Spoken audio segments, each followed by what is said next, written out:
Ambedkar front for social justice and peace व तथागत गौतम बुद्ध जयंती समारोह समिति भंडारा के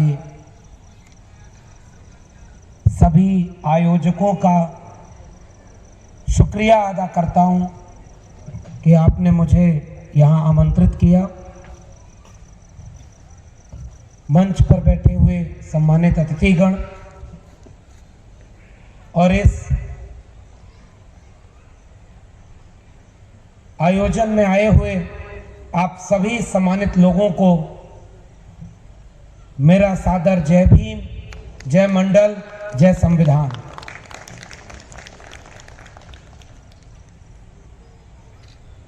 अभी जब धम्माचारी अमृत सिद्धि जी अपना प्रबोधन दे रहे थे तो चूंकि पहले भी मैं महाराष्ट्र आया हूं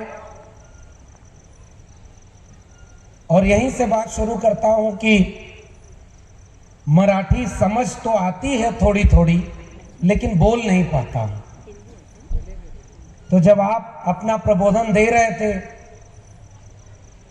तो सारी बातें तो नहीं समझ में आई, लेकिन इतना समझ में आ गया था कि आप मूलतः क्या बता रहे हैं और बाकी आप लोग जिस शिद्दत से सुन रहे थे तब भी मैं समझ रहा था कि कोई बहुत गंभीर बात आप कर रहे हैं। इसके लिए आपका बहुत शुक्रिया। आज भंडारा के इस आयोजन में तथागत बुद्ध को याद करते हुए मुझे जब आपने आमंत्रित किया और अभी परमानंद बागवे साहब ने अपनी एक पुस्तक मुझे भेंट की, तो इसी बहाने से एक बात मैं कहता हूं कि ऐसे किसी भी आयोजन में जो सामाजिक न्याय पर हो, उसमें किसी भी फूल माला और गुलदस्ते से अच्छी भेंट है कि आप कोई पुस्तक हमें भेंट करें। क्योंकि अमूमन होता यह है कि वो फूल माला या गुलदस्ता या तो हम साथ ले नहीं जाते और ले भी जाते हैं तो वो साथ छोड़ देते हैं, सूख जाते हैं। किताबें हमेशा तरोताजा रहती हैं, हमारे साथ रहती हैं। बहुत शुक्रिया आपका। और आज का आयोजन तथागत बुद्ध को याद करते हुए बुद्ध पूर्णिमा के अवसर पर हो रहा है। एक ऐसा दिन जिस दिन की अहमियत तथागत बुद्ध के लिए उनके जीवन से जोड़कर देखें तो 3 बड़ी घटनाएं एक साथ एक ही दिन, और उनमें से सबसे बड़ी बात आज के दिन की जो कल था, दरअसल कल बुद्ध पूर्णिमा थी लेकिन उसी का सीक्वेंस में यह कार्यक्रम चल रहा है, तो वो दिन इसलिए बड़ा मैं मानता हूं कि इस दिन तथागत बुद्ध हुए थे, ज्ञान प्राप्त हुआ था, और इसी दिन एक व्यक्ति से एक विचार में तब्दील हो गए थे जिन्हें हम तथागत बुद्ध के रूप में जान रहे हैं।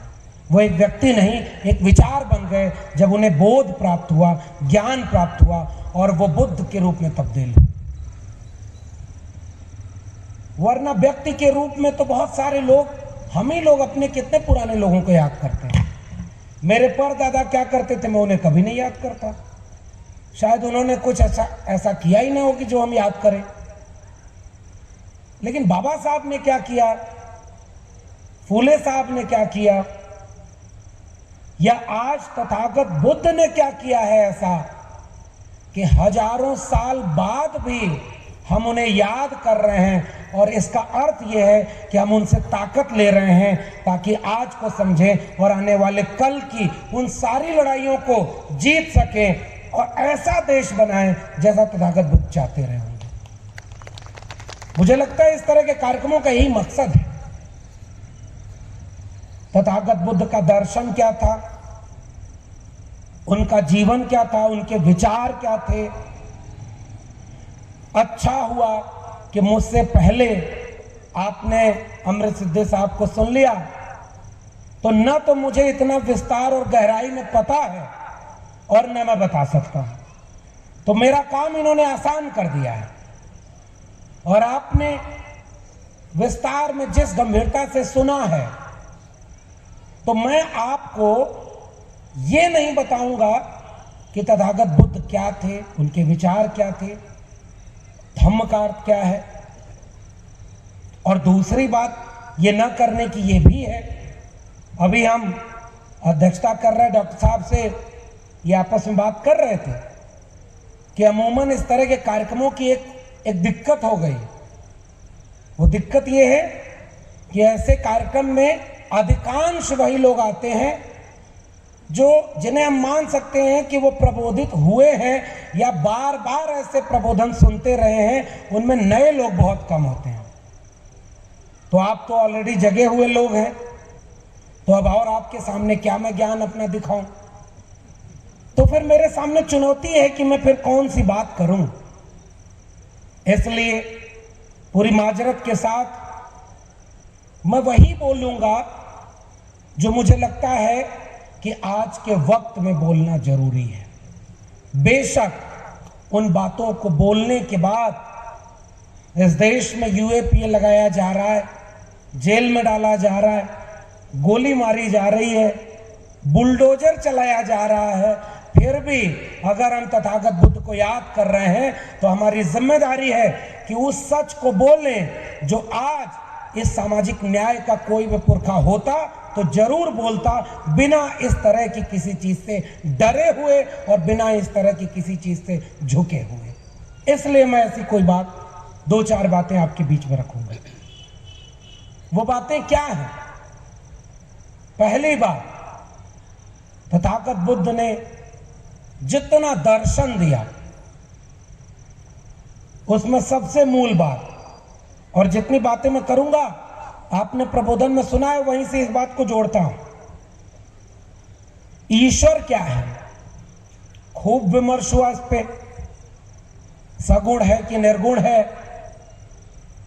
इस रूप में आया, त्रेता में, द्वापर में इस रूप में आया, सतयुग में इस रूप में आया और कलयुग चल रहा है।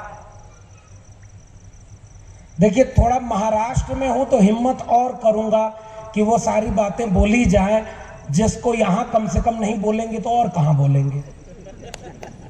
महाराष्ट्र में तो इतनी वैचारिक जमीन मजबूत है ना भाई, बाबा साहब की जमीन है, ज्योतिबा फूले की जमीन है, छत्रपति शाहू जी की जमीन है।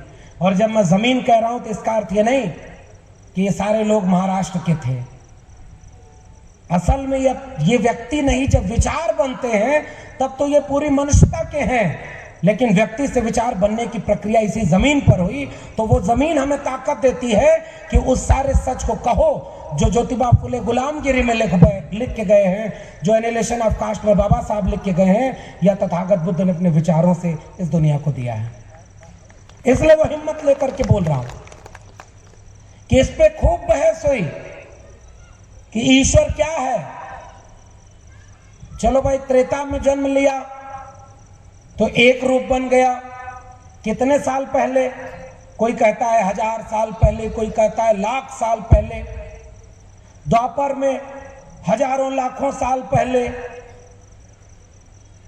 यानी धर्म की कोई भी गिनती लाख साल से नीचे तो है ही नहीं। बताइए, सच कह रहा हूं कि झूठ? रामायण कब हुआ, महाभारत कब हुआ? लाखों साल पहले। और लाख में जीरो होता है ना, लाख तो एक गिनती है। और जीरो का आविष्कार कब हुआ? सवाल समझ गए मेरा? जीरो की खोज हुई है 1 ईस्वी के बाद, और गिनती लाख साल पहले कौन पैदा हुआ? राम पैदा हुए, कृष्ण पैदा हुए। अरे भाई, जब जीरो ही नहीं पैदा हुआ था तो आपने गिनती कैसे कर ली कि लाखों साल पहले वो पैदा हो गए थे? फिर भी पैदा हो गए तो एक रूप में नहीं है। कोई कहा शैव, कोई कहा शाक्त, कोई कहा वैष्णव, कोई कहा इसका रूप निर्गुण निराकार। यानी अगर ईश्वर एक था तो इसकी इतनी व्याख्याएं कहां से आई? चलो कहां से आई? तो वेदों पुराणों से आई। तो वेद पुराण में ईश्वर कैसे पता चला? तो संस्कृत में लिखा है। मैं हिंदी पढ़ाता हूं दिल्ली विश्वविद्यालय में और अभी परमानेंट प्रोफेसर भी नहीं हूं। ये तो आप लोग इज्जत दे देते हैं, लिख देते हैं प्रोफेसर दिल्ली विश्वविद्यालय। मेरे विश्वविद्यालय चलिए सब चिढ़ते हैं कि है एडहॉक प्रोफेसर और देश भर के लोग इसे प्रोफेसर कहते हैं और इसको परमानेंट समझते हैं। आप लोग के चक्कर में हो सकता है मेरी नौकरी भी परमानेंट ना हो, लेकिन अब क्या करें? जब बात बुद्ध की होती है, फूले अंबेडकर पेरियार की होती है, तो रहा भी नहीं जाता। किसी नौकरी चाकरी से बंधे होते तो फूले अंबेडकर पेरियार ये बन ही न पाए होते। यही सोच करके हम भी आपके बीच में खड़े हैं। तो वो सारे लोग क्या कहते हैं कि संस्कृत में लिखा। संस्कृत क्या है? देववाणी है। भंडारा के लोगों से मुखातिब हूं और बहुत गंभीर लोगों का ये सभा हो रही है और मैं ये बात पहले ही कबूल कर रहा हूं कि जितनी मेरी उम्र होगी, हो सकता है उससे ज्यादा उम्र यहां बैठे तमाम लोगों ने संघर्षों में दे दी होगी। तो मुझसे ज्यादा अनुभवी, ज्ञानी, समझदार और तमाम तरह के लोग यहां पर बैठे होंगे। इसलिए मैं कोई ज्ञान बघारने नहीं आया। मेरे मन में जो चलता है वो आपसे साझा करने आया हूं कि अगर संस्कृत देववाणी है तो देववाणी का अर्थ क्या हुआ? देवता की वाणी है। मैं क्या पढ़ाता हूं? हिंदी। तो हिंदी कैसे बनी? मातृभाषा है संस्कृत, पढ़ाते हैं हमको। संस्कृत में बना, क्या लिखा? वेद। क्या लिखा? पुराण। किसमें लिखा? संस्कृत में। कब लिखा? वैदिक काल में। वैदिक काल का समय क्या है? 2000 ईसा पूर्व के आसपास। यही है ना? तो एक बात बताओ, जब त्रेता लाखों साल पहले था, द्वापर लाखों साल पहले था, तो मेरे सवाल का जवाब दो कि हड़प्पा और मोहनजोदड़ो सभ्यता 5000 साल पहले थी, उसका क्या लिखा हुआ है भाषा, उसकी लिपि क्या है, उसको आज तक नहीं पढ़ पाए और लाख साल पहले भगवान पैदा हुए थे। ये बात कहां से पढ़ ली है भाई? ये सवाल है कि नहीं? अब आइए भाषा पढ़ता हूं। भाषा में क्या बताया? हिंदी। तो हिंदी हिंदू हिंदुस्तान चला जाता है और इसी से होते हुए एक दिन हिंदू राष्ट्र बनने लगता है। हम आप वो सब देख रहे हैं। तो हिंदी किसे कह रहे हैं? हिंदी में 4 प्रकार के शब्द हैं, तद्भव, तत्सम, देशज, विदेशज। जब धर्म प्रबोधन कर रहे थे आप, तो ऐसा लग रहा था कि कोई प्रोफेसर पढ़ा रहा है और विद्यार्थी पढ़ रहे हैं। उसी का असर देखिए मुझ पर हो गया है कि मैं भी ऐसे ही बोल रहा हूं जैसे आप लोग पढ़ रहे हैं और मैं पढ़ा रहा हूं, इसलिए माफ करिएगा इसे। लेकिन जो पढ़ने पढ़ाने की बात है वो यही बात है। 4 प्रकार के हिंदी के शब्द है ना, तद्भव, तत्सम, संस्कृत से पैदा हुए, लोक भाषाओं से आए। देशज यानी कि क्षेत्रीय बोलियों से आए। आपके मराठी के तमाम शब्द हिंदी में है और दोनों तो एक ही जोड़ की है, इसलिए तो थोड़ी बहुत समझ में आ जाती है। वादा भी करना चाहता हूं कि अगली बार आऊं तो थोड़ी और मराठी सीख के आऊं ताकि आप लोगों को और समझ सकूं और अपनी बात बता सकूं। ये सब तो क्षेत्रीय बोलियां, भारतीय भाषाएं हैं और कम से कम सामाजिक न्याय की बात करने वाले लोग भाषा के नाम पर दंगा कराने के पक्षधर नहीं है। हम जानते हैं कि जितनी मेरी भोजपुरी मुझे प्रिय है उतनी मराठी आपको प्रिय है। हम दोनों को अपनी भाषाएं, अपनी संस्कृति प्रिय हो सकती हैं, लेकिन विचार हमको एक कर देता है कि हम भी बुद्ध को याद कर रहे हैं और आप भी बुद्ध को याद कर रहे हैं। किसी भी रूप में याद करें, फिर भी भाषा के दाम पर जो विदेशज शब्द है वो तो दुनिया के बाहर की भाषाओं से आया है। एक शब्द प्रयोग करते हैं ना, रेलगाड़ी। रेल शब्द अंग्रेजी का, गाड़ी शब्द फारसी का, दोनों मिला के हिंदी वाले काम चलाना है रेलगाड़ी। अनगिनत शब्द ऐसे हैं जो हिंदी के, संस्कृत के नहीं हैं। उसके बाद भी कुछ लोगों को यह गुमान है कि हम जब हिंदू राष्ट्र बनाएंगे तो मुस्लिमों का, मुसलमानों का नाम बदल देंगे, शहरों का, जगह का नाम बदल देंगे, रोड का नाम बदल देंगे। पहले सोच के बताना, हिंदी शब्द कहां से आया है, इसी को बदलना पड़ जाएगा। हिंदू शब्द कहां से आया, यह बदलना पड़ जाएगा, क्योंकि तुमने पाली और प्राकृत में जो इतिहास लिखा था उसे कभी अपना माना ही नहीं, इसलिए तुम झूठा इतिहास पढ़ाते हो। मैं गया था आज के कार्यक्रम के पहले सिरपुर, महासमुंद जिला है छत्तीसगढ़ में, और सिरपुर में विश्व की सबसे बड़ी बौद्ध विरासत के खोजे जाने का प्रमाण वहां पर मिला है। सैकड़ों बौद्ध विहार, स्तूप, बोरा बौद्ध नगर बसा हुआ दक्षिणी कौशल की राजधानी बाद में थी। तो खुदाई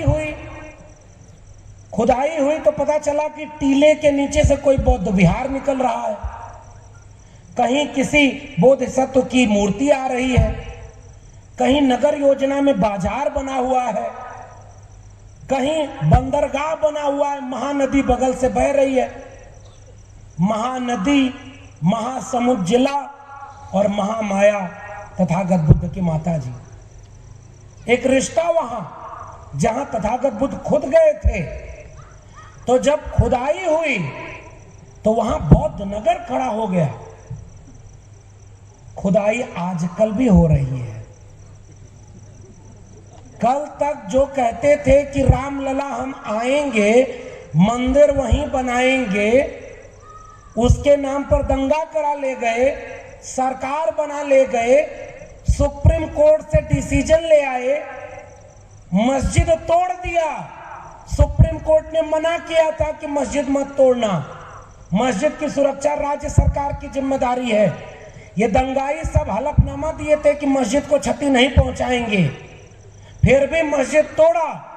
और अब एक जज सुप्रीम कोर्ट में बैठकर मंदिर के पक्ष में फैसला देता है और अगले दिन राज्यसभा की सदस्यता लेता है। मंदिर बन गया। इस देश के लोगों को लगा कि अब चलो झगड़ा खत्म हुआ मंदिर मस्जिद का। उधर से एक नारा गूंजने लगा, अभी अयोध्या झांकी है, मथुरा काशी बाकी है। आप एक बात बताइए, अगर इस मंच से खड़े होकर हम इस चिंता को नहीं साझा करेंगे कि इस देश में जो खुदाई कर रहे हैं ना, अरे तुम्हारा राम मंदिर बन गया तो पूजा करते, राम मंदिर बन गया तो रामनवमी के दिन तलवार और त्रिशूल लेकर के मस्जिद के सामने क्या करने चले गए थे? दंगा कराने गए थे कि नहीं? अपमानित कर रहे हैं कि नहीं? तो वही काम अब क्या हो रहा है? अब आपको भी लगा था कि मुसलमानों पर हमला हो रहा है, छोड़ो हम मत बोले, हम तो दलित हैं, हम पिछड़े हैं, हम आदिवासी हैं। मान्यवर कांशीराम एक ऐसे शख्स का नाम है जो नौकरी तो यही करता था, नौकरी छोड़ करके सामाजिक और सांस्कृतिक आंदोलन में आगे बढ़ गया। अभी आपने सुना बाबा साहब ने कहा, राजनीतिक परिवर्तन तब संभव होगा जब सामाजिक और सांस्कृतिक परिवर्तन होगा। तो वो काम किया था ना मान्यवर कांशीराम ने। तो संगठन का नाम क्या दिया था? वामसेप। और वामसेप में कौन लोग शामिल थे? दलित, पिछड़े, आदिवासी के साथ माइनॉरिटी शामिल थे। ये वंचित शोषित हमारे लोग थे। तो आज अगर मुसलमानों के खिलाफ इतना माहौल बनाया गया तो हमारी जिम्मेदारी है कि नहीं कि उनके पक्ष में खड़े हो। मुसलमानों के पक्ष में खड़े होने की जरूरत नहीं है, आप अपने भारत के संविधान के पक्ष में खड़े हो जाइए, अपने आप सबकी रक्षा हो जाएगी, वो हमारी जिम्मेदारी। और बाबा साहब के नेतृत्व में जो संविधान बना, दुनिया में बहुत क्रांतियां हुई। कहीं महिलाओं को वोट का अधिकार नहीं दिया, बराबर का नागरिक नहीं माना, कहीं गरीबों वंचितों को नहीं माना, लेकिन 26 जनवरी 1950 से इस देश के हर बाशिंदे को बराबर का नागरिक माना गया। महिला हो, पुरुष हो, दलित हो, पिछड़ा हो, सवर्ण हो, किसी भी धर्म का हो, गरीब हो, अमीर हो, बाबा साहब ने उनका मुस्तकबिल बदल के लिख दिया कि इस देश में 1950 के बाद हर नागरिक बराबर का शहरी होगा, सबको बराबर का अधिकार होगा, और वो अधिकार हमारे आंखों के सामने छीना जा रहा है। खुदाई करवाने लगे सब। कैसे देश बन गया भाई? अब तक मंदिर के नाम पर लड़ रहे थे, अब कह रहे हैं ताजमहल खोदना होगा क्योंकि उसके नीचे तेजो महल है। ज्ञानवापी मस्जिद खोदना है क्योंकि उसके नीचे शिवलिंग है। मैं बड़ी गंभीर बात कर रहा हूं। मैं जानता हूं कि उत्तर प्रदेश में अगर ये बोल रहा होता तो आयोजक लोगों के ऊपर क्या होता मुझे नहीं पता। यहाँ के आयोजक लोग जो बुलाए हैं, मुझे लगता है उन्होंने भी हिम्मत की, और महाराष्ट्र में हूं तो पूरी बात बोलूंगा। भाई एक बात बताओ, तुम अगर खुदाई कर रहे हो कि मस्जिद के नीचे शिवलिंग है, फोटो चल रही है उसकी इंटरनेट पर, देखा आपने? अजीब अजीब आकृतियों को कह रहे हैं शिवलिंग है। सिरपुर महोत्सव जहां मनाया गया वहां जाकर मैंने देखा, मेरा नाम भी लक्ष्मण है, जिसमें मेरा कोई दोष नहीं है इस नाम को रखने में। घर वालों ने रख दिया, तो मेरे नाम का कई अर्थ है। राम के नाम पर सांप्रदायिक दंगा फैला करके इस देश को हिंदू मुस्लिम की आग में जलाया जब जा रहा हो, तो लक्ष्मण का भी कुछ धर्म है कि उस सांप्रदायिकता के खिलाफ खड़े हो और सामाजिक न्याय के पक्ष में खड़े होकर के भारत के संविधान के पक्ष में बोलिए। तो वैसे ही एक लक्ष्मण का मंदिर सिरपुर में मिला, उसके बगल में राम का मंदिर मिला। कितना दिलचस्प किस्सा है सर। बौद्ध जगह, बौद्ध स्थल, विराट बौद्ध स्थल सिरपुर की बात बता रहा हूं, वहीं से आया हूं। खुदाई हुई तो लक्ष्मण का मंदिर मिला, राम का मंदिर मिला। वहां एक बोर्ड लगा हुआ है, मैं गूगल में पढ़ के गया तो कहा लक्ष्मण का सबसे प्राचीन मंदिर सिरपुर में। जाके वहां देखा तो ढेर सारे हिंदू धर्म के कई मंदिर बन गए, बड़े बड़े आलीशान। एक बाजार खड़ी हो गई है मंदिरों की।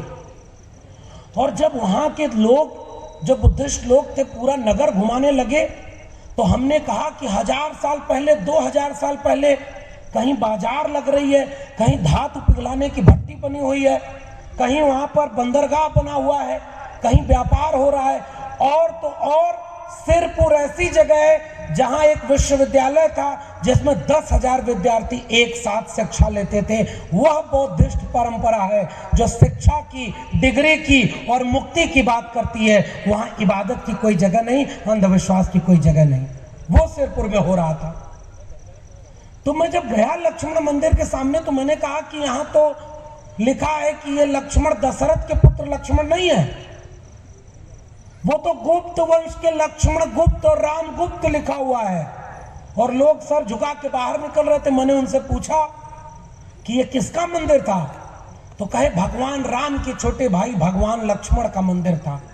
तो हमने कहा इधर आइए, ये बोर्ड पर क्या लिखा है? कहे अरे गलत लिखा है, लक्ष्मण गुप्त थोड़े थे, वो तो क्षत्रिय पैदा हुए थे। जिस देश में भगवान की भी जाति बताते हो, उसमें हम दलितों पिछड़ों को कहते हो कि हम जातिवाद फैलाते हैं। ये सवाल है कि नहीं? वो विडंबना देखिए कि लक्ष्मण गुप्त के मंदिर को, जो कि ओबीसी में आते हैं, उनको बना दिया कि वो लक्ष्मण और राम का मंदिर है। आपके इतिहास के साथ ये छेड़खानी की गई है। उसमें क्या हुआ, जहां उस मंदिर के सामने आप जाकर देखेंगे तो पूरा बुद्धिस्ट स्थापत्य है। कहीं तथागत बुद्ध लेटे हुए हैं, कहीं उपदेश देते हुए दिख रहे हैं, कहीं बौद्ध भिक्षुओं का चित्र बना हुआ है। उस पत्थर के ऊपर दूसरे रंग का पत्थर बना दिया गया जिसमें विष्णु के अवतार बने हुए हैं। आपके इतिहास के ऊपर उन्होंने अपना इतिहास लिख दिया। और दिलचस्प किस्सा सुनिए, ज्ञानवापी मस्जिद में मिले हुए शिवलिंग से आप इसे जोड़ना चाहें जोड़िए, मैं नहीं जोड़ रहा हूं। मुझे वापस दिल्ली जाना है, जेल थोड़ा ही जाना है। तो मैं तो क्या जो देख के आया वो बता रहा हूं।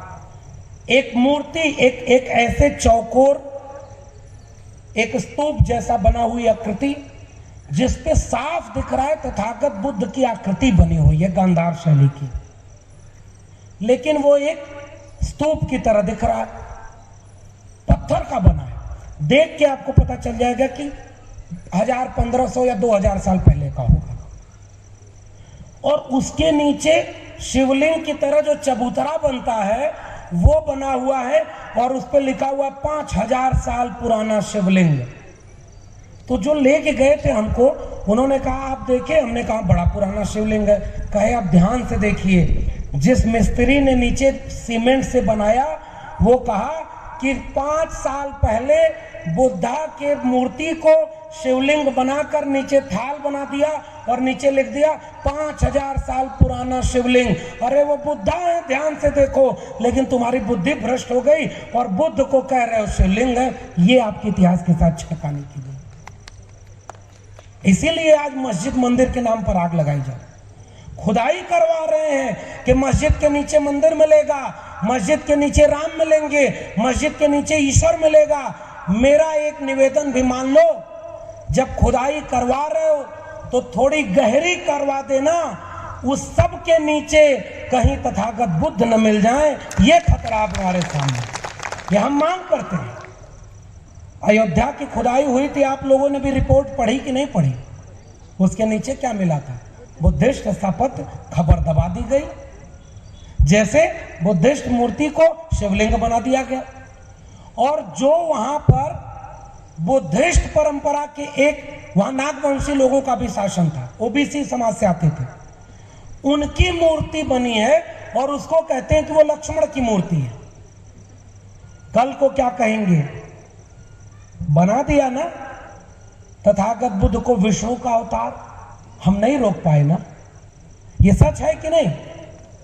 अरे तुम सोचो कि देश में जिसे ये पता ही नहीं कि तथागत बुद्ध का मतलब है किसी भी किस्म के ईश्वर को जो नहीं मानता है उसका नाम है तथागत बुद्ध, तुम उन्हें ईश्वर का अवतार बना करके कितना बड़ा अपमान किए बुद्ध के साथ, इसका हिसाब पीढ़ियां तुमसे लेंगी।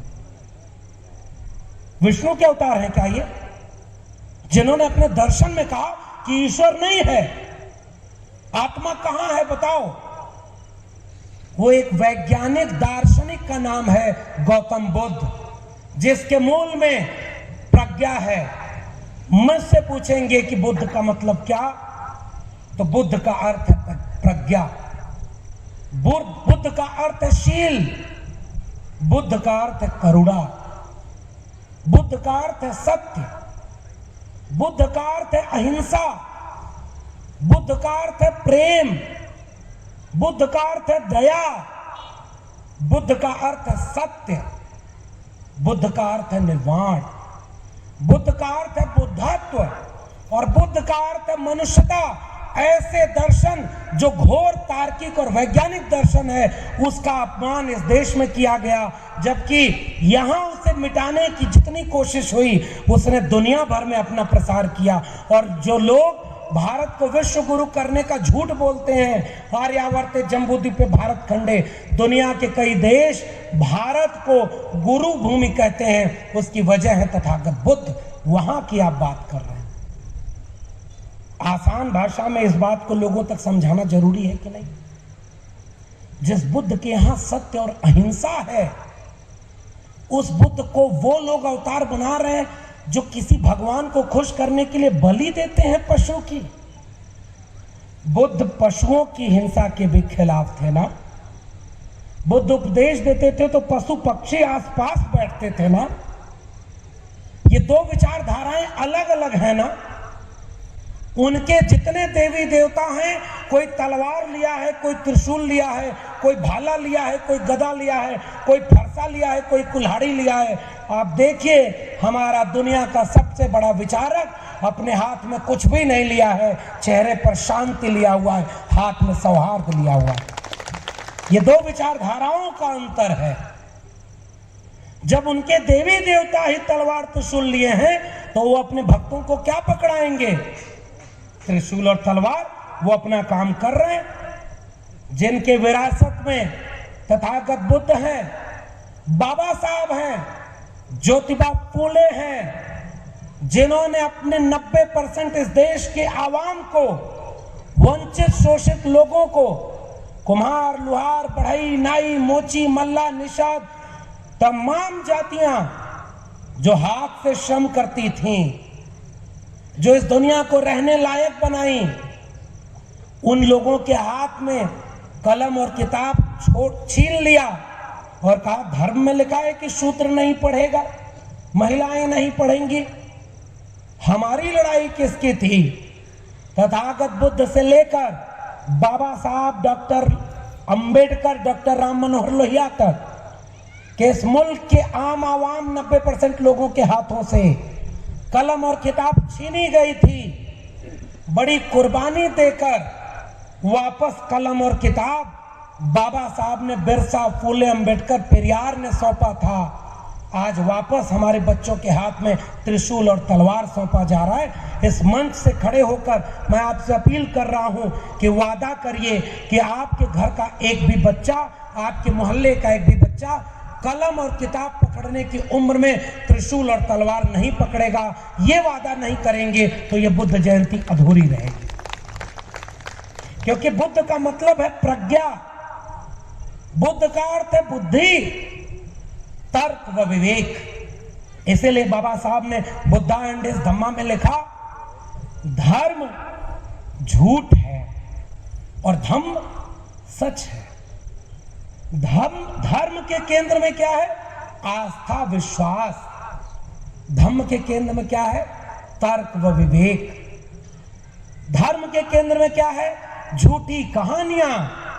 और धम्म के केंद्र में क्या है? अपना सच्चा अनुभव। तथागत बुद्ध को याद करते हुए उनकी बात याद कर रहा हूं। उनके भक्तों ने पूछा कि आपके हिसाब से हम सच किसे माने? तथागत ने जवाब दिया, किसी पुस्तक में लिखा हो तो सच मत मान लेना, किसी बड़े व्यक्ति ने कहा हो तो भी सच मत मान लेना, बहुत सारे लोग कहते हो तो भी सच मत मान लेना, जो तुम्हें सही लगे उसे सच मानना। अपदीपो भव, खुद का प्रकाश स्वयं बनो। उस तर्क और विवेक के वैज्ञानिक का नाम है तथागत बुद्ध। कहां ले आकर के इस देश को छोड़ दिया।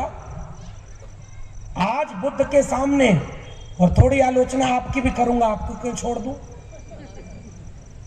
जिस बुद्ध के उपदेशों में मूर्ति पूजा का विरोध है, मैं केवल निवेदन करूंगा, विचार करिएगा, कहीं ब्राह्मणवाद के सामने किसी किस्म का नया ब्राह्मणवाद तो हम नहीं जी रहे। ये मेरा निवेदन रहेगा बस, क्योंकि बाबा साहब ने लिखा है, मैं उनकी किताबें पढ़ता हूं तो वहीं से ताकत मिलती है और दिशा मिलती है कि मुझे मूर्तियों में मत खोजना, मुझे तस्वीरों में मत खोजना, मैं अपनी किताबों में मिलूंगा, मैं अपने विचारों में मिलूंगा। व्यक्ति पूजा मत करना, व्यक्ति पूजा सबसे बड़ा गुनाह है। और कहीं ऐसा तो नहीं कि हम व्यक्ति पूजा या मूर्ति पूजा की तरफ पढ़ रहे हो। ये मेरा निवेदन है, इस पर विचार करना आपका काम है, क्योंकि बुद्ध का अर्थ है विचार, बुद्ध का अर्थ है तर्क विवेक। इसीलिए डॉक्टर अंबेडकर ने बड़ा क्लियर लिखा है, ईसाई बन जाओगे तो पैगंबर एक ही, उनका जो ईसा मसीह एक ही था, इस्लाम में पैगंबर एक ही होगा, कोई दूसरा नहीं हो सकता। धम्म में आओ, सारे लोग उस धम्म में एक जैसे बन सकते हैं, सबको निर्वाण, सबको कैवल्य प्राप्त हो सकता है, सब बराबर हो सकते हैं, क्योंकि वो चिंतन मनन का दर्शन था। और इस देश में, बुद्ध के देश में, कितना झूठ का दर्शन चल रहा है। अब उस दर्शन में क्या हुआ? किसकी पूजा करते हैं? 8 हाथ के देवी देवता की। इसी मंच के सामने अगर कोई व्यक्ति ऐसा आ जाए कि जिसके 4 हाथ हैं, आप उसकी पूजा करेंगे कि पहले झोला वोला लेके भागेंगे यहां से कि अरे ये क्या हो गया? मेरा कठिन सवाल है। हमारे यहाँ पूजा होती है। एक छोटा सा बच्चा जो हिल डोल नहीं सकता था, पालने में पड़ा था, पेड़ पर देखा तो लाल रंग का फल खिला था, उड़ गया, चल नहीं सकता था लेकिन उड़ गया, और उड़ के गया कि पेड़ का वो लाल वाला फल खाऊंगा। पता चला पेड़ पर पहुंचने के बाद कि फल तो बहुत दूर है, आसमान में उड़ गया और लाल वाले फल को खा गया। वो लाल वाला फल क्या था? सूरज। मैं धर्म की बात कर रहा हूं, हंसिएगा मत। सूरज को खा गया, देवताओं में हाहाकार मच गया कि अरे भैया सूरज को निगल दो नहीं तो सृष्टि का चक्र रुक जाएगा। फिर वो सबकी बात माना, छोटा सा बच्चा सूरज को निगल के वापस आके पालने में लेट गया। ये उनकी धर्म की किताब में लिखा हुआ है। ये किस्सा सुनाया आपने। हमारा एक दलित कवि एक कविता लिखता है, भोजपुरी में बोल रहा हूं, समझ जाइएगा तो बताइएगा, नहीं समझ पाएंगे तो उसका अनुवाद करूंगा कि अगर सूरज हो धरती से कई गुना बड़ा तो हनुमान जी ओके घोट के कहां रहला खड़ा। समझ गए आपने? कई गुना बड़ा है सूरज ने, तो जब उसको कोई निगल गया तो खड़ा कहां हुआ। इस देश में ऐसा ऐसा विज्ञान, दुनिया के देशों में जाकर क्या आप ये बता सकते हैं कि हमारे यहाँ कोई मुख से पैदा हुआ, कोई भुजाओं से पैदा हुआ, कोई जंघे से पैदा हुआ? नहीं बता सकते ना। इस देश के प्रधानमंत्री को जब अमेरिका में अपना छाती चौड़ी करानी होती है तो वो कहता है कि मैं उस देश से आया हूं जो युद्ध का नहीं बुद्ध का देश है, और वापस जब भारत में लौटता है तो रात दिन बुद्ध के खिलाफ युद्ध छेड़े हुए हैं। ऐसे बहरूपियों के देश में हम और आप आज जी रहे हैं। ये सच है कि नहीं? तुम्हें विदेश में बुद्ध याद आते हैं और यहां युद्ध करा रहे हो दिन रात। 24 के चुनाव को जीतने की तैयारी कर रहे हो। आप पूछेंगे मेरे बच्चों की शिक्षा कैसे मिलेगी, तो कहेगा हिंदू धर्म खतरे में है। आप कहेंगे कोरोना में मेरी नौकरी चली गई, तो बोलेगा हमने 370 हटा दिया। आप कहेंगे अस्पताल में दवाई नहीं मिल रही, तो कहेगा ट्रिपल तलाक का कानून ले आए। आप कहेंगे खेत में खेती बर्बाद हो गई, सिंचाई कैसे नहीं हो रही, तो वो कहेगा हिंदुओं को एकजुट करना हमारी जिम्मेदारी है। आप कहेंगे भारत का संविधान खतरे में क्यों है, वो कहेगा अखंड भारत बनाना है। ये बताओ हमारे नेता हैं ये? क्या हमारे समाज का भला करने के लिए बैठे हैं? क्या ये बुद्ध के सपनों का भारत बन रहा है? क्या बाबा साहब ऐसे ही भारत की कल्पना किए थे क्या? आप अंधविश्वास की अंधी कुएं में इस देश के नौजवानों की पीढ़ी को क्यों ढकेल रहे हैं? आपके धर्म की किताब में लिखा हमारा मसीहा, वैचारिक पुरखा हमारा, जिसे बाबा साहब ने अपना गुरु बनाया था, महात्मा ज्योतिराव गोविंदराव फूले, उसने गुलामगिरी में लिखा कि इस मुल्क में सबसे बड़ी गुलामी मानसिक की गई, हमारे लोगों को मानसिक रूप से गुलाम बनाया गया, इसलिए धर्म और कर्मकांड का व्यापार इसमें चल गया। गुलामों को गुलामी का एहसास करा दो, वो अपनी बेड़ियां खुद ब खुद तोड़ लेंगे। हमारा फर्ज है कि जब 2022 में भारत के नौजवानों को धर्म के नाम पर गुलाम बनाया जा रहा है, आओ फूले अंबेडकर पेरियार की किताबों और विचारों को लेकर इस देश में जन आंदोलन की शुरुआत करें कि तर्क विवेक और बुद्धि से ये देश चलेगा, भारत के संविधान और मंडल कमीशन से देश चलेगा, किसी धर्म की किताब और मंदिर मस्जिद से ये देश नहीं चलेगा, और न कभी अखंड भारत बनने देंगे। ये हिंदू राष्ट्र बना रहे। बाबा साहब ने पाकिस्तान और द पार्टीशन ऑफ इंडिया किताब में लिखा कि हिंदू राज इस देश के लिए सबसे बड़ा अभिशाप होगा। हिंदू कुछ भी कह लें, हिंदू धर्म, हिंदू राष्ट्र स्वतंत्रता, समानता व बंधुत्व का विरोधी है, वो लोकतंत्र से मेल नहीं खाता। हिंदू राज को किसी भी कीमत पर रोका जाना चाहिए।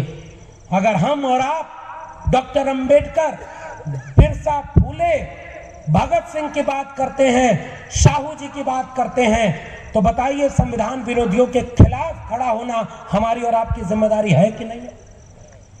क्यों बाबा साहब ने कहा था कि बड़ी मुश्किल से ये कारवां यहां तक लाया हूं, इसे आगे ले जाना, और आगे न ले जा पाओ तो इसे वहीं छोड़ देना, पीछे मत जाने देना।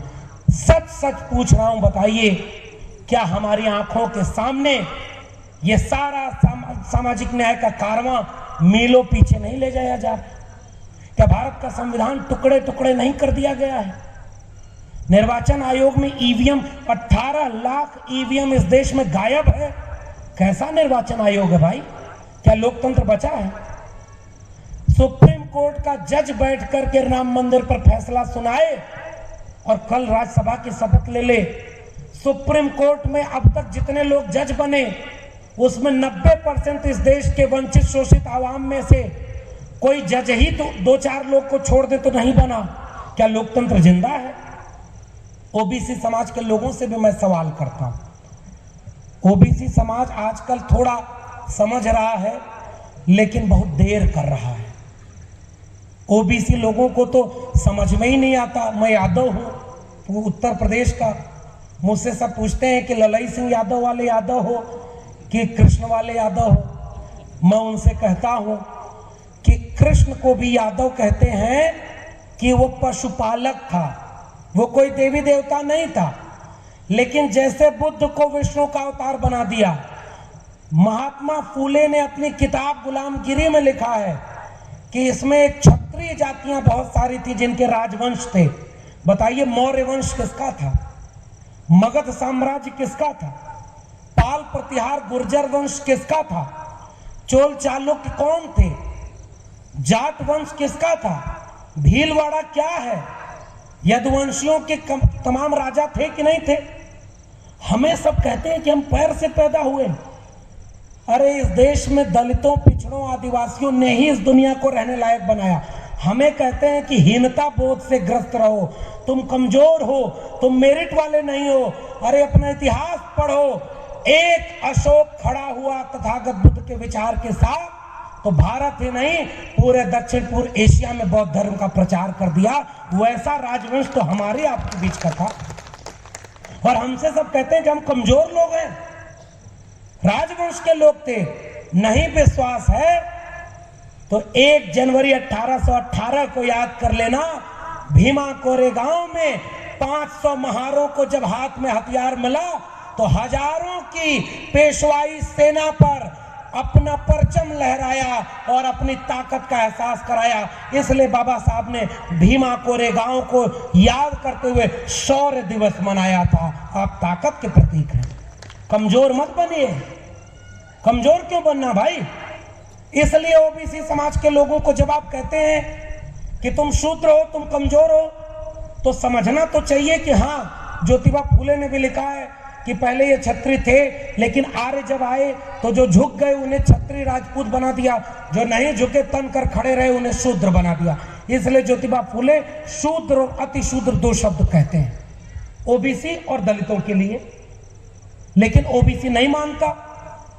कोई बात नहीं, मत मानो, ओबीसी को चिढ़ाइए मत। जैसे मैं एक बात कहता हूं, दलितों में भी बहुत सारे लोग हैं ना, जोर से जय भीम बोलते होंगे और हाथ में कलावा पहनते होंगे। मैं कुछ कह नहीं रहा हूं, आप समझ जाइए। हो सकता है महाराष्ट्र की जमीन पर हूं जहां चेतना ज्यादा है। मेरी ओर चलिए, दिखाऊंगा। एक हाथ में जय भीम और एक हाथ में जय श्री राम, ये भी चल रहा है। विचलन आया है ना हम में। हमारी जिम्मेदारी फिर क्या है? ये मेरे आखिरी बातें हैं। हमारी जिम्मेदारी अपने भटके हुए लोगों को समझाकर अपने पास लाने की है। उन्हें व्यंग मत बोलिए, उन्हें अपमानित मत करिए। किसी दलित को आप कहेंगे कि संघी हो गया है, आरएसएस की शाखा में जाता है, तो 2-4 को और लेके जाएगा। उसको बुलाकर बिठाइए और पूछिए कि बताओ, अगर हिंदू राष्ट्र आरएसएस बनाना चाहता है तो मेरे सवाल का जवाब दो। 2022 में एक दलित घोड़ी चढ़कर अपनी शादी क्यों नहीं कर सकता? जितेंद्र मेघवाल राजस्थान का एक दलित लड़का मूंछ रखने पर क्यों मारा गया? उत्तर प्रदेश के हाथरस में एक दलित बेटी को पेट्रोल डालकर क्यों जलाया गया? अगर ओबीसी हिंदू हैं तो बताओ, अखिलेश यादव मुख्यमंत्री थे, उनका घर गंगा जल से क्यों धुलवाया गया? तब उनको कान में खुल आवाज आएगी कि हाँ, बात तो सही है। तो आरएसएस वाला जो दलित और पिछड़ा है, उससे तर्क करिए, संवाद करिए। संवाद करते थे तथागत बुद्ध। और मेरा सवाल ओबीसी लोगों से पूछिएगा। आए ओबीसी समाज के लोगों, मंडल कमीशन कहता है 52% तुम हो। बताओ, मान लिया कि तुम क्षत्रिय थे, किसी जमाने में राजा थे, मगर बताओ 75 साल अपना देश आजादी का मना रहा है। इस देश के ओबीसी लोग जो आधी आबादी के हैं, तुम एक सवाल का जवाब दो। अगर तुम सब भी हिंदू थे तो इस देश में आधा सुप्रीम कोर्ट का जज ओबीसी होना चाहिए था कि नहीं? इस देश में जितना डॉक्टर, इंजीनियर, वकील, प्रोफेसर बना है, वो आधा ओबीसी होना चाहिए कि नहीं? इस देश में व्यापारी, इस देश की जमीनें आधी ओबीसी के पास होनी चाहिए थी कि नहीं? जब आप ये सवाल पूछेंगे तब ओबीसी को लगेगा कि हाँ यार, हम दंगा करने में तो थे, लेकिन हमारी हिस्सेदारी खा कौन गया? ये सवाल है कि नहीं? हमें भाषा बदलनी होगी साथियों। भारत का संविधान आपको हक दिया था, क्या? बराबरी का हक था ना। बाबा साहब के गुरु, पहले गुरु तथागत बुद्ध थे, दूसरे गुरु कबीर थे, तीसरे गुरु ज्योतिबा फूले थे। तीनों गुरुओं ने क्या कहा? बराबर की हिस्सेदारी। तो पूछिए, 85 से 90% इस देश में दलित, पिछड़े, आदिवासी और पसमानदा लोग हैं ना, तो इस देश में 85 से 90% प्रोफेसर हमारे होने चाहिए थे कि नहीं? डॉक्टर हमारे होने चाहिए थे कि नहीं? मैं एक उदाहरण दूं, दिल्ली विश्वविद्यालय से आया हूं, आज तक 100 साल पूरा हो गया दिल्ली विश्वविद्यालय का। इसी मई में 100 साल पूरा होने में अगर 100 कुलपति भी बने होंगे तो मेरा भरोसा है कि 100 के 100 अपर कास्ट कुलपति हैं, उसमें एक भी दलित पिछड़ा नहीं। ये कौन सा हिंदू राष्ट्र बनाना चाहते हो तुम? मेरे अपने दिल्ली विश्वविद्यालय के 82 डिग्री कॉलेज हैं, 82 डिग्री कॉलेजों के प्रिंसिपल, रजिस्ट्रार, यूनिवर्सिटी के प्रिंसिपल दलित, पिछड़े, आदिवासी हैं ही नहीं, तो हमको हिंदू कहां बनाते हो भाई? ये सवाल सही है कि नहीं? प्रोफेसर साहब बैठे हुए हैं। 2018 में मैंने आरटीआई लगाई, देश के 596 कुलपतियों की सूची मैंने मंगाई, तो पता क्या चला? 6 दलित, 6 आदिवासी और 36 ओबीसी कुलपति उस समय देश में हायर एजुकेशन में थे। 550 कुलपति 10% लोगों के थे जो मुख से पैदा हुए थे, भुजाओं से पैदा हुए थे। कैसा भारत बनाया है भाई आपने? ये सवाल महत्वपूर्ण है कि नहीं? इस सवाल को लेकर के हमें अपने जनता के बीच चलना होगा। हमें शिक्षा चाहिए थी ना। तथागत बुद्ध शिक्षा की बात करते हैं ना। इस देश का झूठा प्रधानमंत्री लुम्बिनी, एक तो जहां जाता है वहां कहता है मेरा बचपन का रिश्ता यहीं से था, मैं भी प्रधानमंत्री होता तो कहता मैं बचपन से भंडारा आना चाहता था, मेरे पिताजी का रिश्ता भंडारा से था। ये सब बोलता नहीं बोल रहा हूं क्योंकि प्रधानमंत्री नहीं हूं मैं। जहां जाता है बचपन से, ध्यान से समझिएगा। लुम्बिनी गए थे, तथागत बुद्ध पंचशील का झंडा गले में, दिल में गोडसे गोलवलकर हेडगवार हैं और जुबां पर नमो बुद्धाय है। ऐसे बहरूपियों से बचने की जरूरत है कि नहीं? अगर तुम सच्चे बुद्ध के वारिस हो तो सबसे पहले इस दंगा को रुकवाना चाहिए था इस देश के प्रधानमंत्री को, कि नहीं? मंदिर मस्जिद के नाम पर आग लगवाने से रुकवाना चाहिए कि नहीं? तुम कैसे बुद्ध की बात करते हो? बचपन से तुम्हारा नाता बुद्ध से था। जब गुजरात का दंगा हुआ तब बुद्ध क्यों नहीं याद आए? इस देश में मुसलमानों के खिलाफ नफरत बोई जा रही है। आप एक बार सोचें कि हम मुसलमान होते, दाढ़ी टोपी रखे होते, भले हम में 20 कमियां हैं, लेकिन हमारी दाढ़ी टोपी और हमारे नाम से कोई लिंचिंग कर दे तो कैसा लगता हमें इस देश में रहने पर? आपके हमारे बीच के प्रोफेसर हैनी बाबू मेरे दिल्ली विश्वविद्यालय के थे, जो भीमा कोरेगांव की शहादत दिवस के आयोजन में शामिल थे, यलगार परिषद में शामिल थे, और आज 2 साल से ज्यादा हो गया वो जेल में हैं। प्रोफेसर आनंद तेलतुंबड़े प्रोफेसर थे, बाबा साहब की रिश्तेदारी में भी आते हैं, हमारे बुद्धिजीवी हैं, 2 साल से ज्यादा हो गया जेल में हैं।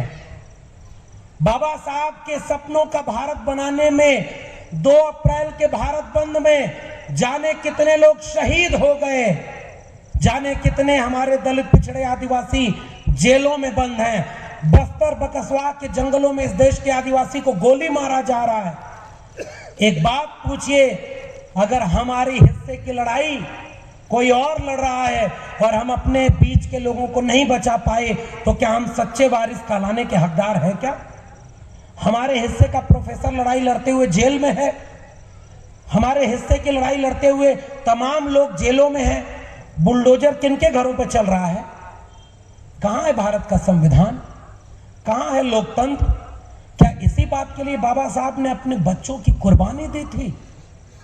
एक अच्छे पिता तो नहीं बन पाए ना बाबा साहब, अपना परिवार तो नहीं बनाया ना मान्यवर कांशीराम ने। घर वाले पूछे कि बूढ़े हो जाओगे कौन तुम्हारी रखवाली करेगा?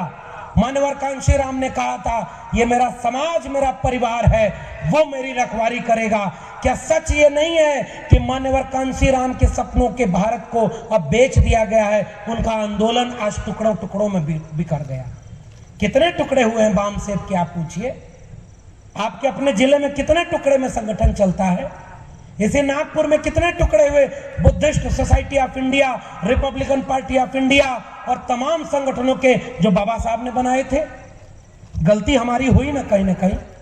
जैसे ओबीसी गलती कर रहा है, वैसे हमारे कुछ दलित लोग भी गलती कर रहे हैं, वैसे कुछ आदिवासी भी गलती कर रहे हैं। क्योंकि अगर हम गलती न करते तो 10% मुख से पैदा हुए वो लोग आज हमारे सीने पर चढ़कर राज नहीं कर रहे होते, हमारे लोग उनके साथ खड़े हो, इसलिए हम कमजोर और गुलाम बन गए। जंगल में लकड़ियां काटी जा रही थी तो लकड़ियों को समझाया गया कि कुल्हाड़ी में हत्था तो तुम्हारी लकड़ी का ही है, और लकड़ियों ने कुल्हाड़ी का साथ दे दिया, जंगल बर्बाद हो गया, उसे बचाया नहीं जा सका।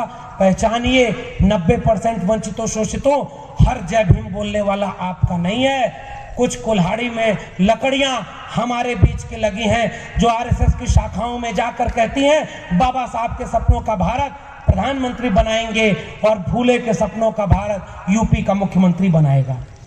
नाम मैं नहीं ले रहा हूं किसी का, समझ गए होंगे आप। क्या ये बाबा साहब के सपनों का भारत बनेगा? इसके लिए करना क्या होगा? प्रेम से समझाना होगा। यही मेरी आखिरी टिप्पणी है। ओबीसी को समझाइए, जो मैंने सवाल पूछा उसको ले जाकर बताओ। लाखों लाख लोग जो पैदल कोरोना में यहां से वहां चले गए, वो किसके घरों के लोग थे? वो हमारे लोग थे ना। जिसका कोरोना में बिजनेस व्यापार बर्बाद हो गया, वो कौन लोग हैं? इस देश में 12 करोड़ नौकरियां तो कोरोना में चली गई, और 2 जो यार हैं जिसके लिए इस देश के बहरूपीय प्रधानमंत्री ने क्या कहा था, वो बेच रहे हैं भारत को, मैं चैन से कैसे सो जाऊं, सौगंध मुझे इस मिट्टी की, मैं देश नहीं बिकने दूंगा। और जब बन गया तो रेल बेच दिया, बैंक बेच दिया, और आपका जमीन बेच दिया, शिक्षा बेच दी, रोजगार बेच दिया, एयरपोर्ट बेच दिया, और तो और आपके सपनों को बेच दिया। और उसका क्या दोष? पहले ही बोल चुका है, मेरा क्या है जी, मैं तो फकीर आदमी हूं, झोला लेके चल दूंगा। हम आप कहां जाएंगे? निजीकरण संविधान विरोधी है कि नहीं? बाबा साहब इसी बॉम्बे लेजिस्लेटिव असेंबली में कहे कि इस देश में एक माचिस भी कोई खरीदता है तो वो हमारा टैक्स देता है। इस देश के 90% लोग टैक्स देते हैं, और उस देश के 90% लोगों के टैक्स का पैसा अंबानी और अडानी के हाथों बेचा जा रहा है। क्या ये भारत के संविधान पर हमला है कि नहीं है? बेच दिया गया कि नहीं हमारे आपके सपनों को? रेलवे बेच दिया। और विश्वविद्यालय में पढ़ाता हूं इसलिए एक बात कह रहा हूं, शिक्षा भी बेच दी गई। नई शिक्षा नीति 2020 जब से लागू हुई है, अंबानी और अडानी के स्कूल खुलेंगे। जैसे अंबानी और अडानी बिजली संकट में, जैसे ही कोई चीज संकट में हो, इसका मतलब समझ लीजिए कि वो नीलाम होने वाली है। एक बात बताइए, कोई व्यापारी घाटे में चलती हुई सामान को क्यों खरीदेगा? अगर बैंक घाटे में है तो अंबानी क्यों खरीदेगा? रेलवे में घाटे में है तो अडानी क्यों खरीदेगा? बिजली संकट में है तो उसे टाटा क्यों खरीदेगा? शिक्षा बर्बाद है तो उसे अडानी क्यों खरीदेगा? इसका मतलब हमसे आपसे झूठ बोला जा रहा है, पीछे पूरा देश अंबानी और अडानी के हाथों बेचा जा रहा है, और अचानक एक दिन उनका दोस्त इस देश का सारा पैसा लेकर विदेश चला जाएगा, और पीछे पीछे हो सकता है फकीर भी झोला लेके चल दे। ये भारत के संविधान पर हमला है, निजीकरण। आरक्षण कहां लागू होगा? सरकारी नौकरी और सरकारी शिक्षा में ही तो आरक्षण है। आरक्षण खत्म हो गया है, हमें और आपको पता ही नहीं है। हम केवल फूल और माला, बाबा साहब की मूर्ति और तथागत बुद्ध पर मोमबत्ती जलाते रह गए। ये जरूरी है। ये जरूरी इसलिए है कि हम अपनी जड़ों से जुड़ें। जिसे कुछ पता ही नहीं, कम से कम बाबा साहब की तस्वीर तो देखे, उनकी किताब तो पढ़े। लेकिन उससे ज्यादा जरूरी ये है कि कहीं ऐसा न हो कि बाबा साहब के तथागत बोधिसत्व के इमारतों को, पुरातत्व को, उस पर शिवलिंग आकर बैठ जाए, और 20, 25, 50 साल बाद इस देश के दलित पिछड़े आदिवासियों को पता ही न चले कि बुद्धिस्ट परंपरा का मतलब क्या था। इस देश में सबसे प्राचीन परंपरा कोई थी तो बुद्धिस्ट परंपरा थी। वहां राम और कृष्ण आकर बैठ जाएंगे, हमारी जड़ें से कट जाएंगे कि नहीं? नौजवान, मुझे जब सम्मानित कर रहे थे नौजवानों की टोली तो मुझे गर्व हो रहा था। हमारा मिशन तब कामयाब होगा जब हम घर की महिलाओं और नौजवानों को अपने साथ लेकर आएंगे। मोहल्लों में प्रभात फेरियां निकालिए, पतली पतली बुकलेट पर छपवा कर बेचिए कि निजीकरण संविधान विरोधी है। इस देश को निजी हाथों में बेचना संविधान विरोधी है। नई शिक्षा नीति संविधान विरोधी है। इस देश को अंबानी अडानी के हाथों बेच करके संविधान और आरक्षण को खत्म करना संविधान विरोधी है। और इस देश के पीढ़ियों को फिर से वापस मानसिक रूप से गुलाम बनाना संविधान विरोधी है। लेकिन हम तो नाराज हो जाते हैं, हम अपने लोगों की शिकायत कर रहे हैं। देखिए, थोड़ा बहुत शिकायत मैंने भी किया, लेकिन मुझे फर्क नहीं पड़ता। देखिए, चुनाव थोड़ा ही लड़ना है भंडारा से मुझे अगली बार। हो सकता है मेरी बातों में कुछ सच्चाई हो तो हम और आप मिलकर के एक नया भारत बनाने के लिए लड़ेंगे, लेकिन दुनिया वाले तो ताना मारेंगे। एक गांव में कुछ लोग जा रहे थे, एक बाप, एक बेटा और एक गधा। ये एक दो किस्से सुना के बात खत्म करूंगा। बाप बेटा पैदल जा रहे थे गधा को लेकर के। पहले गांव वाले मिले, कहे कैसे मूर्ख हैं, गधा जा रहा है फिर भी पैदल जा रहे हैं। तो बाप बैठ गया, बेटा पैदल जाने लगा। अगले गांव में पहुंचा, गांव वाले बोले कैसा बाप है, बेटे को पैदल चले जा रहा है और अपने गधे पर बैठा है। उसने बेटे को बिठाया, अपने पैदल चलने लगा। अगले गांव में पहुंचा तो वहां बोले गांव वाले कैसा बेटा है, बाप पैदल चल रहा है खुद गधे पर चल रहा है। तो दोनों गधे पर बैठ गए। अगले गांव में गए तो गांव वाले बोले कितने जालिम हैं ये दोनों, खुद बैठ गए, गधे की जान ले लेंगे क्या। ये दुनिया किसी भी भांति आपको छोड़ने वाली नहीं। आप कुछ भी कर लो, आपको कुछ न कुछ शिकायत जरूर करेगी। नैतिक उपदेश क्या है? हम कुछ भी करें तो भी मारे जाएंगे, कुछ न करें तो भी मारे जाएंगे। हम कुछ करें तो भी लोग हमसे नाराज होंगे, कुछ न करें तो भी नाराज होंगे कि कुछ करते नहीं। इससे अच्छा है कि आइए मिलकर के तथागत बुद्ध के विचारों को आसान भाषा में जनता तक ले चलें, आसान भाषा में लोगों को समझाएं कि बुद्ध का अर्थ है अहिंसा। तलवार और त्रिशूल के दौर में हाथ में हिंसा लेकर के जो लोग करने जा रहे हैं, उनके सामने प्रज्ञाशील और करुणा वाला हमारा बुद्ध खड़ा हो जाएगा। मनुष्यता की रक्षा हो जाएगी, भारत के संविधान की रक्षा हो जाएगी। यही पैगाम, यही अपील, यही मकसद इस तरह के आयोजनों का होना चाहिए, वरना अंततः हासिल कुछ नहीं होगा। इन्होंने हमारी पीढ़ियों को मानसिक रूप से गुलाम बनाया है। कैसे? जीरो की खोज हुई, आगे नहीं बढ़ पाए। ये कहते हैं कि हम हिंदू धर्म वाले हैं, तो वो उसमें क्या लिखा? हमारे हिंदू धर्म में क्या सिद्धनाथ जैन कवि नहीं हुए थे क्या? सिद्धों ने क्या लिखा? पंच मकार, मुख, मुद्रा, मैथुन, मत्स्य, मदिरा। और ये तो हिंदू धर्म में अगर पाप माना जाएगा। चारवाक और लोकायत ने क्या लिखा है? यावत जीवेत सुखम जीवेत ऋणम कृत्वा घृणम पिबेत भस्मीभूत शरीर पुनर्जन्म कुतः भवेत। ये भी हिंदू थे ना। जब तक जियो सुख से जियो, उधार लेकर घी पियो, शरीर नष्ट हो जाएगा, पुनर्जन्म कहाँ होता है पता ही नहीं। ये भी तो हिंदू ही थे ना, ये भी तो आपके दर्शन में है ना। लोकायत आपके दर्शन में है ना। पदार्थवादी दर्शन, सांख्य और वैशेषिक भी इसी हिंदू परंपरा का अंग था ना। और इसी परंपरा में बुद्ध आते हैं ना। बुद्ध को क्यों तुमने अपना सनातनी परंपरा में नहीं माना? तुम तो बुद्ध के खिलाफ खड़े हो। क्या तुम्हारी परंपरा में कबीर नहीं आते? काकर पाथर जोर के मस्जिद लई चुनाए, ताचड़ मुल्ला बाग दे क्या बहरा हुआ खुदाए।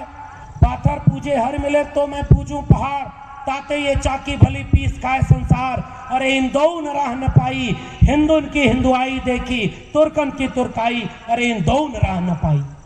कबीर कहाँ है तुम्हारे हिंदू राज में? अखंड भारत बनाना चाहते हो, 15% मुसलमानों के खिलाफ दिन रात नफरत फैला रहे हो। जब पाकिस्तान, बांग्लादेश सब अखंड भारत में आ जाएगा तब तुम क्या करोगे? हमें तो ये बात समझानी है लोगों को।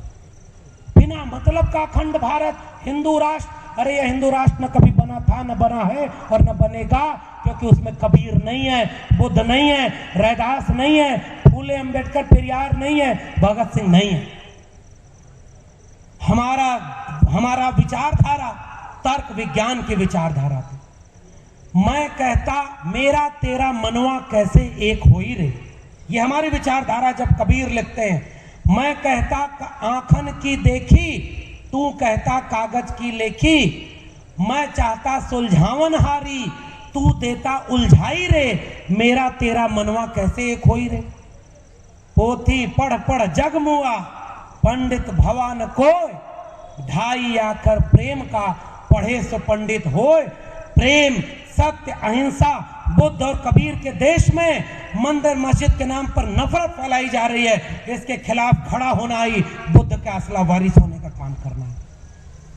ये विरासत हमें कबीर की मिली है, ये विरासत हमें रविदास की मिली है कि हिंदू पूजे देहुरा, मुसलमान मसीद, इन दोनों में अल्लाह राम नहीं, कह रविदास उचित। रविदास हमारे विचारक है ना। जस केलन के पाप के, पात पात में पात, तस मानुष के, जात जात में जात। रविदास मानुष न जुड़े जब तक जात न जात। रविदास के सपनों का भारत क्या था? बेगमपुरा। बेगमपुरा का ख्वाब क्या था? ऐसा चाहूं राज में जहां मिले सबन को अन्न, छोट बड़ों सब संबस है, रविदास रहे प्रसन्न। हमारे लोगों की चिंता क्या थी? अन्न की, भूख की, बराबरी की। बताओ हिंदू धर्म वालों, हिंदू राष्ट्र वालों, रविदास और कबीर कहां खड़े हैं? केवल दिन रात मुसलमानों के खिलाफ दंगा करा रहे हो। हिंदुओं एकजुट हो जाओ। अरे हम कह रहे हैं इस देश के वंचितों एकजुट हो जाओ। 90% लोग, कमेरा लोग, आपके पैसे को लूटकर 10% लोग इस देश में केवल सांप्रदायिक नफरत कर रहे हैं और पीछे से आपकी शिक्षा बेच दी, आपका रोजगार बर्बाद कर दिया। बताओ आपके घर में कोई नौकरी मिल रही है? हम लोग के बचपन में कोई रिश्तेदार आता था, पूछता था बच्चा क्या करता है, तो हम लोग कहते थे 10वीं कर रहा है, 12वीं कर रहा है, इंजीनियरिंग कर रहा है, मेडिकल कर रहा है। बड़ा होके बेटा क्या बनोगे? डॉक्टर बनेंगे, इंजीनियर बनेंगे, वकील बनेंगे, पायलट बनेंगे, IAS PCS बनेंगे। आजकल किसी से पूछ दो बेटा क्या कर रहा है, तो रामनवमी के जुलूस में मस्जिद के सामने जाके हनुमान चालीसा पढ़ रहा है। ये बायोडाटा बना दिया आपने। बेटा बड़ा होके क्या बनेगा? बेटा बड़ा होके मस्जिद के नीचे मंदिर है उसकी खुदाई करेगा। ये देश में हो रहा है कि नहीं? अरे हमारे आपके बच्चों को पढ़ने लिखने की उम्र में दिन रात दंगाई बना रहे हो आप। अरे ये मंदिर वाले मस्जिद के खिलाफ भड़काकर आपकी शिक्षा बेच दिए हैं। आखिरी किस्सा सुना के बाद खत्म कर रहा हूं। मैं ओबीसी समाज से आता हूं। किसान, पशुपालक जातियां, हिंदू कहां तुमको बनाते हैं याद रखना। इशारे में मैंने ओबीसी को भी समझाया है, दलितों को भी समझाया है। हिंदू तब बनाएंगे जब दंगा कराना होगा। हिंदू तब बनाएंगे जब आपके देश को लूटना होगा। जिस दिन पूछ दो कि सुप्रीम कोर्ट में जज दलित क्यों नहीं, तो जवाब नहीं मिलेगा। जिस दिन पूछ दो प्रोफेसर क्यों नहीं, डॉक्टर इंजीनियर क्यों नहीं, पूछो प्रोफेसर साहब बैठे हुए हैं, लेटरल एंट्री ला करके तुमने 340 IAS बना दिया कि नहीं बिना परीक्षा दिए, और 340 के 40 अपर कास्ट सवर्ण हिंदू हैं। पूछो दलितों, पिछड़ों, आदिवासियों, अगर तुम भी हिंदू थे तो ये लेटरल एंट्री में 340 लोग थे, तो उसमें आधे से ज्यादा 90% दलित पिछड़े होने चाहिए थे। क्यों नहीं है? कल को प्रोफेसर भी लेटरल एंट्री से बनाएंगे। शिक्षा बेच कर रहे हैं अंबानी अडानी के हाथों में। खुला है लवली प्रोफेशनल यूनिवर्सिटी, लवली और अशोका गलगोटिया। आपके बच्चे, मैं पढ़ा, 300 रुपए सालाना फीस थी। पढ़ करके आज आंख में आंख डाल करके दहाड़ रहा हूं कि संविधान विरोधियों, मनवादियों, तुम हमारे देश को बर्बाद कर रहे हो, आने वाली पीढ़ियों की शिक्षा बर्बाद कर रहे हो। लेकिन जो पढ़ाई मैंने 300 में पढ़ी ना, अब उसी पढ़ाई के 3 लाख देने होंगे। बताइए शिक्षा बर्बाद कर दी कि नहीं कर दी? बिना शिक्षा के बाबा साहब के सपनों का भारत बनेगा? बिना शिक्षा के भारत विश्व गुरु बनेगा? प्रोफेसर को मैं कह रहा था ना टेम्परेरी प्रोफेसर हूं। अरे इस देश में अब टेम्परेरी ही सब कुछ है। इस देश में परमानेंट अब कुछ बचा ही नहीं, सब कुछ ठेके पर दे दिया। यही है हिंदू राष्ट्र, यही है मंदिर मस्जिद। टीवी पर बैठकर एंकर सब रोज दंगा कर रहे हैं। हमारे आपके शिक्षा रोजगार पर एक भी चर्चा क्यों नहीं करते? कोरोना में सब बर्बाद हो गया, क्यों नहीं टीवी पर दिखाते? रोज मंदिर मस्जिद किए जा रहे हो। हमारी लड़ाई मंदिर मस्जिद की लड़ाई नहीं, हमारी लड़ाई शिक्षा और रोजगार की लड़ाई, आत्मसम्मान की लड़ाई, तर्क विवेक, प्रज्ञा, ज्ञान, शील, करुणा, सत्य व अहिंसा की लड़ाई है। 2 विचारधारा की लड़ाई में एक विचारधारा वेद पुराण से चलकर गोडसे गोलवलकर हेडगवार तक आई है। नागपुर के पास बोल रहा हूं, महाराष्ट्र की जमीन पर हमारी विचारधारा तथागत बुद्ध से बिरसा, फूले, अंबेडकर, पेरियार पर है, भगत सिंह, मानवर कांशीराम पर है, भारत का संविधान मंडल कमीशन पर है। इस विचारधारा की लड़ाई में हम स्वाभाविक रूप से भारत के लोग भारत को बचाने के लिए आइए एकजुट हों, वरना बचाने के लिए कुछ नहीं बचेगा। भैंस पालते थे हमारे पुरखे। आखिरी बात कह जाऊं, रात में चोर आते थे तो हमारे यहाँ भैंस के गले में छोटे छोटे घंटियां बांधी जाती थी कि रात के अंधेरे में जानवर हिल डोल रहा है, घर वाले निश्चिंत सोते हैं कि चलो भैंस बाहर बैठी है, तो चोर आते थे रात में तो भैंस खोलते थे। एक चोर भैंस की घंटी लेकर पूरब भागता था तो अंधेरे में बाकी चोर भैंस लेकर पश्चिम जाते थे। घर वालों की नींद खुलती थी, आप बताइए वो किसकी तरफ भागेंगे? भैंस की तरफ की जिधर से घंटी की आवाज आ रही है उधर घंटी की तरफ। पूरी रात दौड़ रहे हैं, चोर आगे आगे घंटी लेके भाग रहा, पीछे पीछे गांव वाले चोर दौड़ रहे हैं। अचानक चोर एक दिन एक जगह घंटी फेंक के भाग गया, गांव वाले वहां पहुंचे तो हाथ में क्या मिला? घंटी। और इधर भैंस चोर चोरी करके। इस देश में सांप्रदायिकता की आग, नफरत की आग उसी घंटी की तरह है जिसमें कुर्बान हो रहा है इस समय मुसलमान, दलित, आदिवासी और पिछड़े मारे जा रहे हैं। और हिंदू मुस्लिम, मंदिर मस्जिद, कब्रिस्तान पाकिस्तान की बहस के पीछे हमारी शिक्षा, रोजगार, नौकरी, आत्मसम्मान की भैंस खोलकर चोर चुरा ले गए हैं। चोरों की चोरी पहचानिए, वरना 20 साल बाद पीढ़ियां हमसे पूछेंगे, साहब तुम जब आए थे तब तो आरक्षण था, संविधान था, बाबा साहब के सपनों का भारत था, तुम्हारी आंखों के सामने नई शिक्षा नीति आ गई, तुम्हारी आंखों के सामने देश को अंबानी अडानी के हाथों बेच दिया, तुम्हारी आंखों के सामने रोज दंगा हो रहा था, तुम्हारी आंखों के सामने आरक्षण खत्म कर दिया, तुम्हारी आंखों के सामने प्राइवेटाइजेशन हो गया, तुम्हारी आंखों के सामने लेटरल एंट्री आ गई, तुम्हारी आंखों के सामने जाति जनगणना नहीं करी गई, तुम्हारी आंखों के सामने रोजगार छीन लिया गया, तुम्हारी आंखों के सामने लिंचिंग हो रही थी, तुम्हारी आंखों के सामने जितेंद्र मेघवाल मारा गया, तुम्हारी आंखों के सामने रोहित वेमुला मारा गया, तुम्हारी आंखों के सामने पायल तड़वी मारी गई, तुम्हारी आंखों के सामने तुम्हारे लोगों का हक हुकूक छीन लिया, पूरा देश अंबानी अडानी के हाथों बेच दिया। तुम क्या कर रहे थे? मैं सीना तान के कहूंगा कि पूरे देश में कुछ थोड़े से जुनूनी लोग थे जो बुलडोजर से नहीं डर रहे थे, जो जेल जाने से, यूएपीए से नहीं डर रहे थे। कुछ लोग भंडारा में भी खड़े थे, मुझे बुलाए थे, मैं उनके आगे भरोसा देकर आया था कि जब तक सांस में सांस बची है, तथागत बुद्ध की सत्य अहिंसा, बाबा साहब का भारत का संविधान, मंडल कमीशन, भगत सिंह का जुनून और इन सब को हाथ में लेकर अपने पुरखों की लड़ाई को आगे बढ़ाने का काम जारी रखेंगे। पुरखे हम पर नाच रखेंगे, भाने वाली पीढ़ियां हम पर नाच करेंगी, वरना सच पूछे हम अपनी पीढ़ियों से आंख नहीं मिला पाएंगे। इसलिए आइए एकजुट हों। हमारी नाक बड़ी हो गई, दिल छोटा हो गया, हम आपस में लड़ते हैं, हम तराजू लेकर घूमते हैं कि कौन प्योर अम्बेडकरवादी है। अरे क्यों भाई? प्योर जब हम नहीं तो प्योर किसी और से क्यों उम्मीद करते हैं?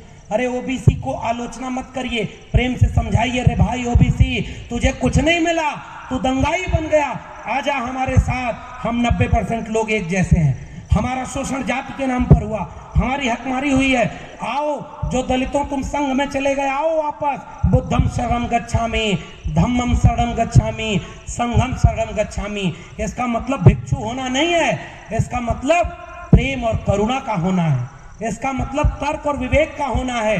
प्रेम से समझाइए, अपनी नाक को थोड़ा कम किया जाए, दिल को बड़ा किया जाए, लोगों को गले लगाया जाए, जो नहीं समझ रहे उनको समझाया जाए, और मिलकर 90% लोग इस देश में भारत के संविधान की लड़ाई लड़ेंगे, जीतेंगे। इंकलाब जिंदाबाद, जय भीम, जय मंडल, संविधान जिंदाबाद, उल गुलाम जिंदाबाद, इंकलाब जिंदाबाद।